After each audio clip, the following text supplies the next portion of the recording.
Every Monday to Friday, this is Peter Lewis's Money Talk. Money Talk. Good morning and welcome to Tuesday. It's the 23rd of May and this is Money Talk. A warm welcome from me, Peter Lewis. You can listen to this show on Apple Podcasts, Google Podcasts and Spotify. And if you go to my website, which is peterlewismoneytalk.substack.com, you'll find all the links to your favourite podcast apps there. And this programme is also on Facebook. Peter Lewis Money Talk is the page, and I'm on Twitter at Money Talk R3. And this podcast is sponsored by Surfing Group, which is headquartered in Singapore and offers online financial services to 30 million customers across 10 countries. In today's business and finance headlines, President Joe Biden and top Republican Kevin McCarthy are meeting today to try and break the impasse on lifting the $31.4 trillion debt ceiling, with just 10 days left before the earliest date that Treasury Secretary Janet Yellen said the US could realistically default. Mr. McCarthy said the two parties must strike a debt deal this week to avoid a catastrophic US default that could happen as soon as June the 1st. India's central bank sought to calm the public yesterday after its sudden decision to withdraw its highest value currency notes from circulation triggered alarm about financial stability. The demonetisation drive begins today and people will have until 30th of September to deposit their 2,000 rupee notes, which are worth about $24 into their bank accounts in batches of a maximum 20,000 rupees each, or they can exchange them for other denominations. The 2,000 rupee denomination accounts for about 11% of cash in circulation. The annual inflation rate in Hong Kong accelerated to 2.1% year-on-year in April, rising from 1.7% in the previous 2 months. That was almost in line with economists' forecasts of 2%. The main upward pressure came from alcoholic drinks and tobacco, which soared by more than 18%, and utilities such as electricity, gas and water, which surged 17.8%. And Facebook owner Meta has been hit with a record €1.2 billion fine by the EU and ordered by the Irish Data Protection Commission to suspend transfers of personal user data to the US.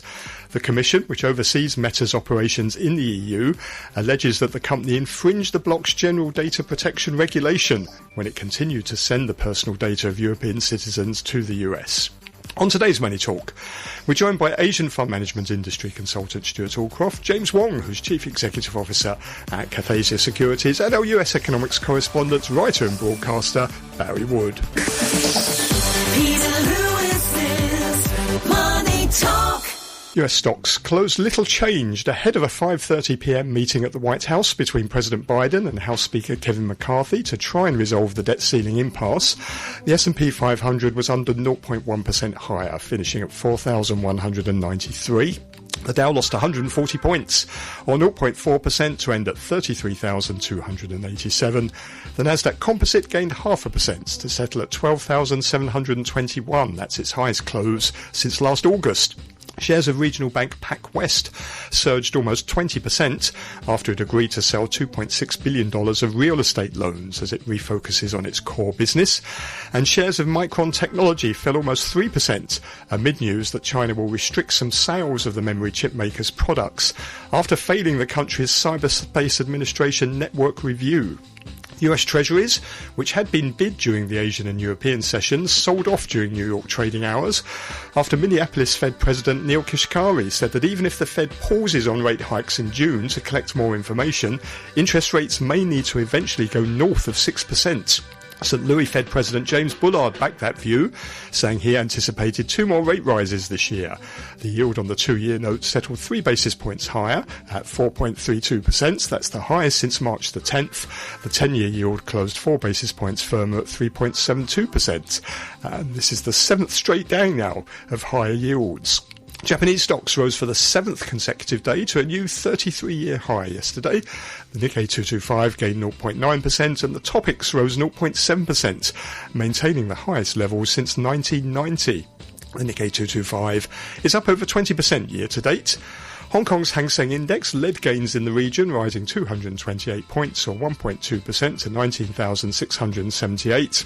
The Hang Seng Tech Index jumped 2.1%. In mainland China, the Shanghai Composites rose 0.4% to 3,296. Chinese semiconductor-related stocks rose on Monday after Beijing on Sunday banned operators of key infrastructure from buying products made by the US's largest chip manufacturer Micron over security concerns. Semiconductor Manufacturing International Corporation, which is China's biggest contract chip maker, added 1.2% in Hong Kong trading, while Hong Semiconductor, the country's number 2, gained 0.9%. And you can get more details on the latest market movements in my daily newsletter, which you'll find at peterlewismoneytalk.substack.com. Every Monday to Friday, this is Peter Lewis's Money Talk. Peter Lewis's Money Talk. Delighted to welcome our Tuesday morning guests. We have with us Asian fund management industry consultant Stewart Aldcroft, as we do every Tuesday morning. Morning, Stewart. A lovely wet morning it is too. It is a wet morning as well, isn't it? And we also have with us James Wong, who's Chief Executive Officer at Cathaysia Securities. Hi, James. Good morning, Peter. And over in the US, in Washington, D.C., more specifically, but actually visiting us here in Hong Kong right now, I should say. I'm so used to saying in Washington, D.C. Sitting right here in Hong Kong is our US economics correspondent, writer and broadcaster, Barry Wood. Welcome to Hong Kong. Thank you very much. I threw you a curveball, didn't I? Here I am in Hong Kong. You're not used to saying... I'm not used to saying it at all. I just automatically reel off Washington, D.C. and forget that actually you have arrived here. But great to have you here in Hong Kong. And let's start. Well, I was going to say let's start in Washington, D.C., but we'll pretend. The Cyberspace Administration of China said Sunday its 7-week investigation of products from Micron Technology found significant security risks that would affect national security, and it banned operators of key Chinese information infrastructure, such as telecommunications companies and state-owned banks, against buying the company's goods. And this comes just a few hours after the end of the G7 summit in Hiroshima, Japan on Sunday, when President Joe Biden said he expected to see a thaw in US relations with Beijing. Barry, not much sign of a thaw there, is there? Yeah, that's true. That's true. However, it seems to me what we've got, Peter, is the competition between China and the West is shifted very significantly into the high-tech arena. And this is tit for tat. So, yes, this action against Micron is significant, but clearly what you saw in Hiroshima, where the G7 countries made this extraordinary, stark rebuke of China, is pretty significant. There's remarkable unity, not just on Ukraine, but on China among the G7 nations. So that's the Europeans, the North Americans, and the Japanese. So yeah, I think Mr. Biden's press conference, by the way, he was remarkably articulate. And, what the West is trying to do is thread a needle here and say, we want the trade relations to go on. We're not decoupling, we're de-risking, but we're not going to allow these security threats to overpower our relationship or allow you an advantage. So we'll see if this can all happen. But China isn't buying that, is it, at all? It gave quite a stern rebuke to the G7 over that, even summoned the Japanese ambassador.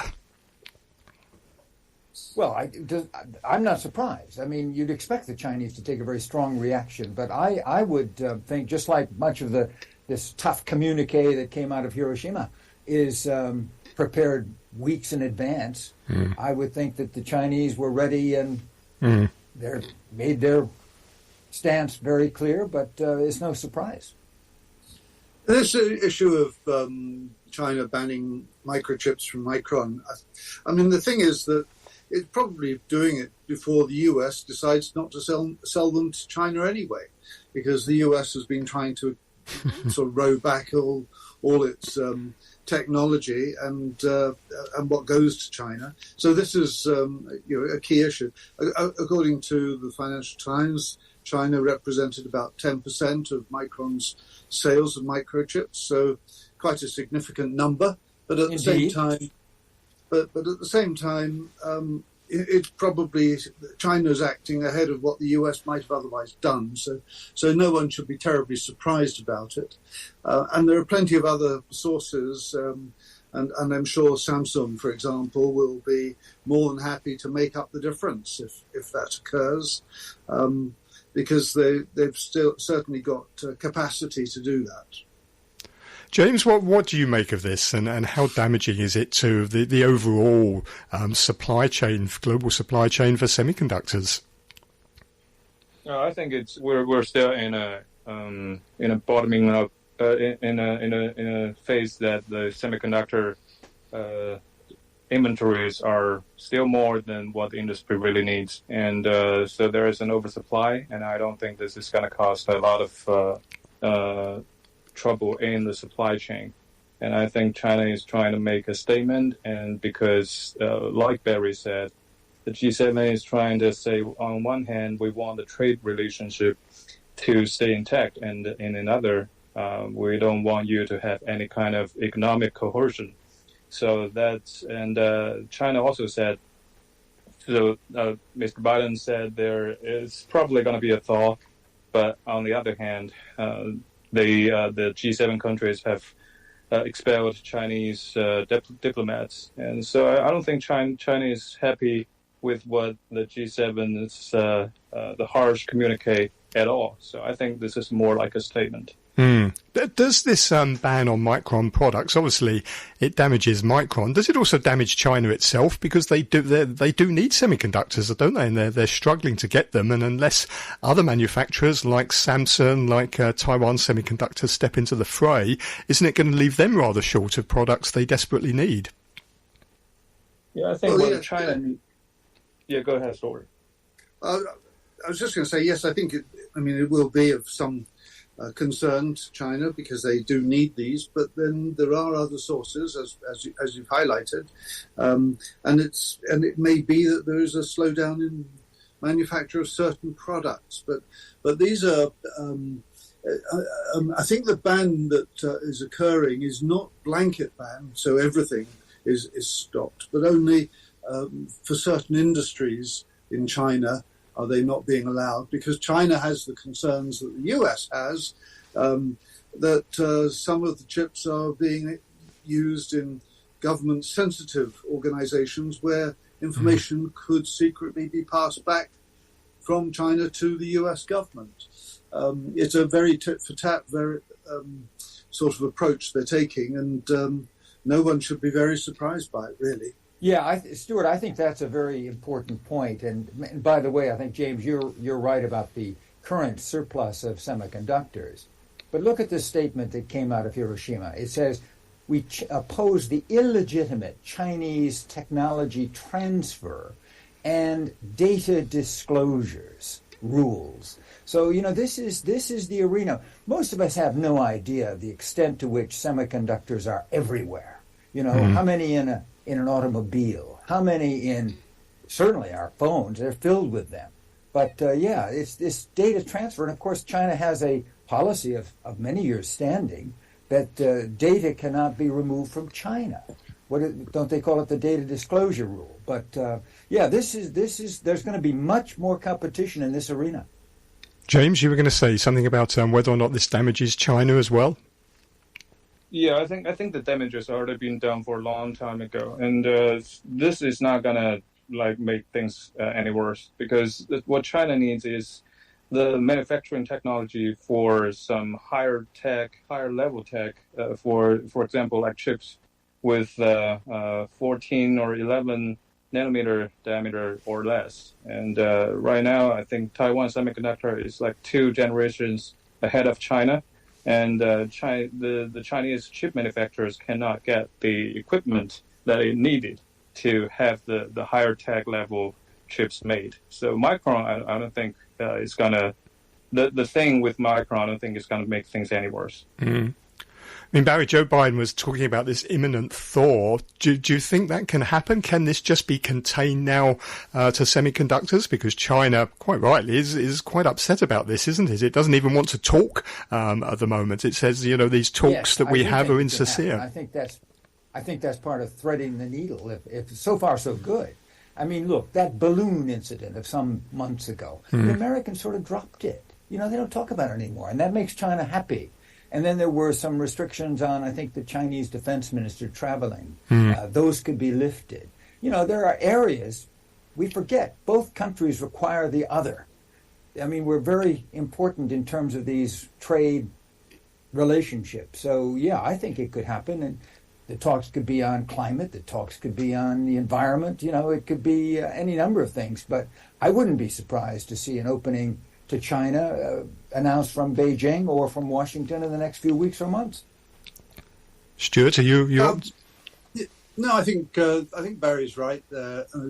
We've gone through the frosty element of the relationship, and now the potential for a thaw is quite high. I think both sides do want to be able to deal with each other. They want to deal with each other at high level as well as lower levels, and it's because of the various sanctions that has really made it very difficult in areas that probably US, more especially, would like to be talking to China about, and therefore, yes, I think we will see some changes going forward, and I hope I think we should hope that they are all positive changes and less of the rhetoric that we sometimes get between the two political sides. James, how do you think things can get back on track between the US, where it's the US and the G7 now, isn't it? And including Japan, and China's pretty upset with Japan at the moment, summoned its ambassador yesterday. Yeah. How can things get back on track, James?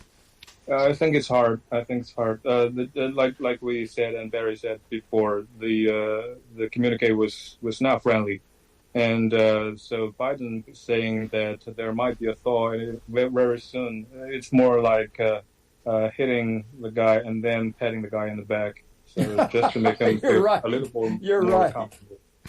So yeah, I don't think Biden really means it, and even if he is saying that after a harsh communique makes it less sincere. So I think it was like China banning Micron. Biden saying it is just another statement.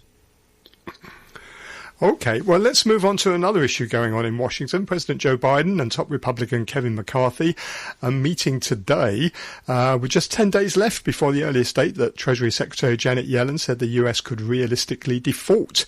And they're meeting to try and see if they can come to an agreement on what is the $31.4 trillion debt ceiling, which needs to be raised. Barry, what is it that's stopping them coming to an agreement? Politics.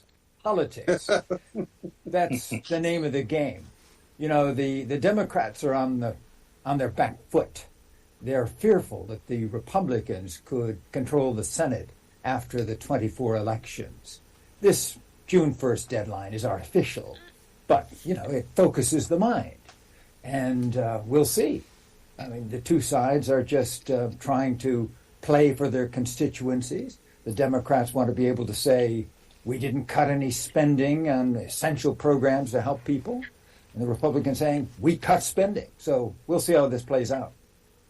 It sounds like it might be quite a good time for Senator McCarthy to be meeting with Joe Biden. After all, he'll be getting back to Washington. He'll be probably fully jet-lagged and he'll maybe not be totally compass He's done a fair bit of travel in the last 7 days. So, realistically, is it really Joe Biden that he's going to be seeing, or is it going to be Joe Biden sitting there and someone else doing the discussion? I think that's the realistic position. Mm-hmm. James, what's the market impact of this? Equities seem to be quite calm, don't they? Although we are seeing movements in the bond markets and the US dollar, though. Yes, actually, I don't think equity market is pricing in any kind of debt ceiling failure risks, and there is a huge impact for T-bills. If we look at the T-bills that is going to be mature on May 25th, and then compare the yield on that with the yield of the T-bill that is going to be mature on June the 6th, we can find there is a huge kink. The yield on the yield of the T-bill mature on May 25th is probably probably 3.45% at this time, and then the T-bills mature on June 6th. The yield is going to be is about 5.2%. It's a huge kink on the T-bill yield curve.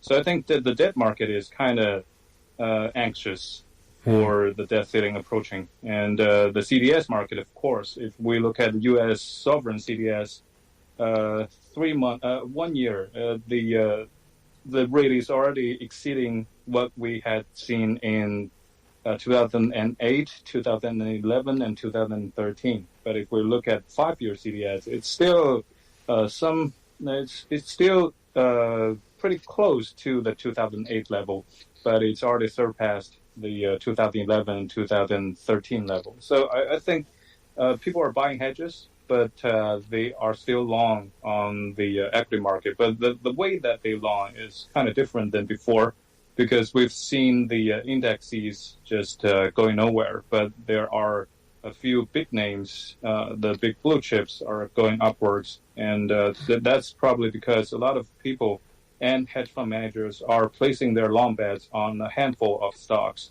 and then hedging those long bets with the entirety of the market. So they are short selling the indexes, and they are long probably Microsoft, Google, and Amazon and Facebook. So that's why we don't see any pricing in of the debt ceiling crisis in the equity market. Okay. Barry, something that Jerome Powell said on Friday that has caught the market's attention. He said tighter credit conditions from the turmoil at US banks could limit the extent of future rate hikes that are needed to reach the 2% inflation target. Mr. Powell said while financial stability tools help to calm conditions in the banking sector, developments there are contributing to tighter credit conditions and are likely to weigh on economic growth, hiring and inflation. The markets have seized on this and taken this as quite a good sign, or at least until today anyway, before some of the Fed presidents rather put the dampener on that interest rates aren't going to rise anymore. What are your thoughts? Are you seeing signs of tighter credit conditions in the United States? Absolutely, yes. And it's going to get worse. Everyone expects it.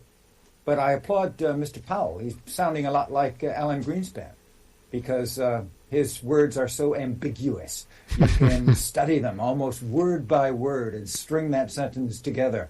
It's, he wants to hedge, and he's trying to thread a needle as well. He wants to bring down inflation. He doesn't want to kill the economy, and you want to do both. Can you? That's the question. But it looks to me like a pause is likely, but I know Stewart Aldcroft disagrees. Well, I do, Barry, because I think part of the problem, as you actually highlighted, is that the target of getting inflation down to 2% remains very tough. And with full employment almost being reached in the United States, that doesn't help either. They actually want to see a little bit more of unemployment occur, and that doesn't seem to be that likely in the short term from what we're reading. So I think, yes, I mean, you're right. Jay Powell is very good at being ambiguous. He's very good at playing both sides of this coin. And I think that if we see inflation figures not coming down between now and the next Fed meeting in the middle of June, there will still be some pressure to see another 25 basis points rise. So, James, you get the opportunity to break the tie here between Stewart and Barry. Neil Kashkari, the Minneapolis Fed president, said rates are going to go north of 6%. Where do you stand? Are you with him or are you with Barry and think we've reached the peak? I think there's probably going to be one more hike. We're probably going to see a skip in June because Kashkari, one of the two, the other being James Bullard, two most outspoken hawkish Fed officials really just hinted us that there might be a skip.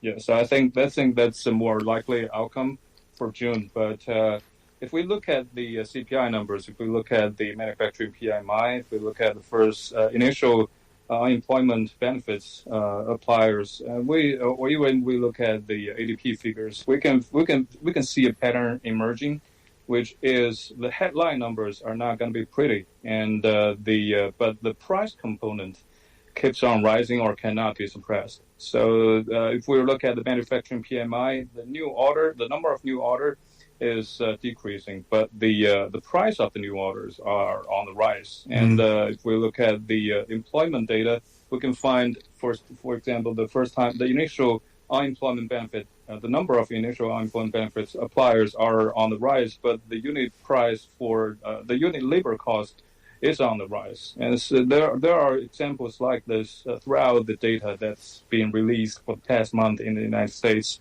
So I think the pattern is pretty clear. If there is a recession, it's probably not going to be that serious. But more likely there is going to be definitely a stagflation where price is still on the rise and it's sticky, and the Fed is going to find it's not that easy to contain the price or to make the price, the CPI or the core PCE, down to where they prefer. So I'm for a higher interest rate for a longer time. Okay. You see, James is beginning to sound like Jay Powell. No. He's much better at managing expectations. I can't be that ambiguous.